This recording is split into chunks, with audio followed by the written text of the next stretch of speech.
Krishnapuram Thevalappuram government LP. സ്കൂളിന് 86 വർഷങ്ങൾക്ക് മുൻപ് സ്ഥലം എഴുതിക്കൊടുത്ത കുറ്റിപ്പുറത്ത് രാഘവൻ പിള്ളയുടെയും ഭാര്യ ലക്ഷ്മിക്കുട്ടിയമ്മയുടെയും ചിത്രം മകൾ ഗീതാലക്ഷ്മി തന്റെ ജന്മദിനത്തിൽ സ്കൂളിന് നൽകി. School headmistress Raseena photo ഏറ്റുവാങ്ങി. Krishnapuram Thevalappuram government LP. സ്കൂളിന് 86 വർഷങ്ങൾക്ക് മുൻപ് സ്ഥലം എഴുതി നൽകിയ കുറ്റിപ്പുറത്ത് രാഘവൻ പിള്ളയുടെയും ഭാര്യ ലക്ഷ്മിക്കുട്ടിയമ്മയുടെയും ചിത്രം മകൾ ഗീതാലക്ഷ്മി തന്റെ ജന്മദിനത്തിൽ സ്കൂളിന് നൽകിയത് വേറിട്ട പരിപാടിയായി. School headmistress Raseena photo ഏറ്റുവാങ്ങി.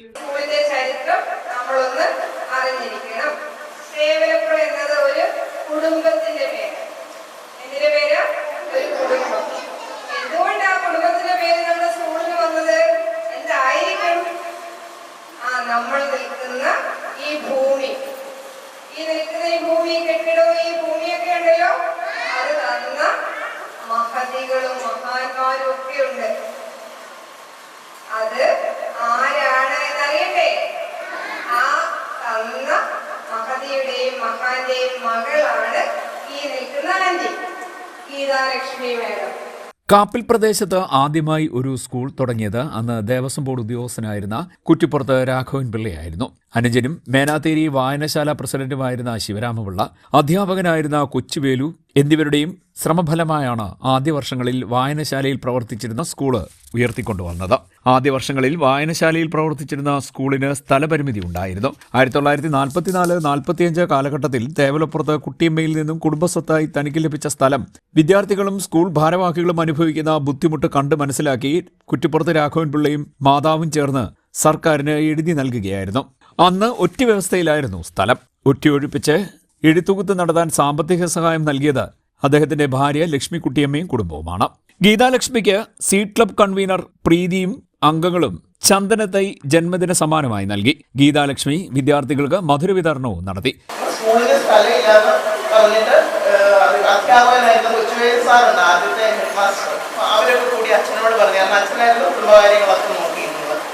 അച്ഛൻ പറഞ്ഞു, നമുക്ക് ശിവക്ഷേത്രമല്ല സരസ്വതി ക്ഷേത്രമാണ് നാടിന് വേണ്ടത്. അങ്ങനെയാണ് ഈ സ്ഥലം കൊടുക്കുന്നത്. അപ്പോൾ ആ സമയത്ത് ഈ സ്ഥലം ഒറ്റിയിലായിരുന്നു. ഒറ്റി കൊടുക്കാന്ന് പറഞ്ഞാൽ ഒരാൾക്ക് പണയം കൊടുക്കുക. അച്ഛൻ്റെ കുടുംബത്തിലൊന്നും ഇത്തിരി സാമ്പത്തിക ബുദ്ധിമുട്ടുള്ളത് കൊണ്ട് ഈ സ്ഥലം ഒരാൾക്ക് കൊടുത്തിട്ട് ഇതിൻ്റെ തേങ്ങയൊക്കെ ആദായം എടുത്തുകൊണ്ട് പോകുന്ന വേറൊരാളായിരുന്നു. അപ്പോൾ ആ സമയത്ത് വേറെ മാർഗമൊന്നുമില്ല. അപ്പോഴാണ് എൻ്റെ അമ്മയുടെ അപ്പൂപ്പൻ, അവൻ്റെ അമ്മയുടെ അപ്പൂപ്പനും ഈ അപ്പൂപ്പൻ്റെ അച്ഛനും ഒരുമിച്ച് ജോലി ചെയ്തിരുന്നതാണ്. അപ്പോൾ എൻ്റെ അച്ഛൻ്റെ അച്ഛൻ നേരത്തെ മരിച്ചു പോയത്. അങ്ങനെ അദ്ദേഹത്തിന് ഈ അപ്പൂപ്പന് കുടുംബഭാരം ഏറി നിൽക്കുന്ന സമയമാണ്. അപ്പോൾ എൻ്റെ അമ്മയുടെ അപ്പൂപ്പൻ വന്ന് പറഞ്ഞു, എനിക്കൊരു കൊച്ചുമോളുണ്ട്, അവളെ നിങ്ങൾക്ക് കല്യാണം കഴിച്ചു തരാം, അവളുടെ കുറേ സ്ഥലം ഇവിടെ കിടപ്പുണ്ട്, അത് വിറ്റിട്ട് ആ പൈസ കൊണ്ട് കൊടുത്ത് ഇതിൻ്റെ ഒറ്റി ഒഴിപ്പിച്ചു. ഫ്രീ ആയിട്ടുള്ള സ്ഥലം വേറെ ആളുടെ കയ്യിൽ വെച്ചിരുന്നത്. അപ്പം അങ്ങനെ അച്ഛനും അമ്മയും ഇതിൽ ഭാഗവക്കായി. കായംകുളം നഗരസഭാ വാർഡ് കൗൺസിലർ പ്രസന്ന സുരേഷ്, അധ്യാപകർ തുടങ്ങിയവർ ചടങ്ങിൽ പങ്കെടുത്തു. CD net news, Kayamkulam.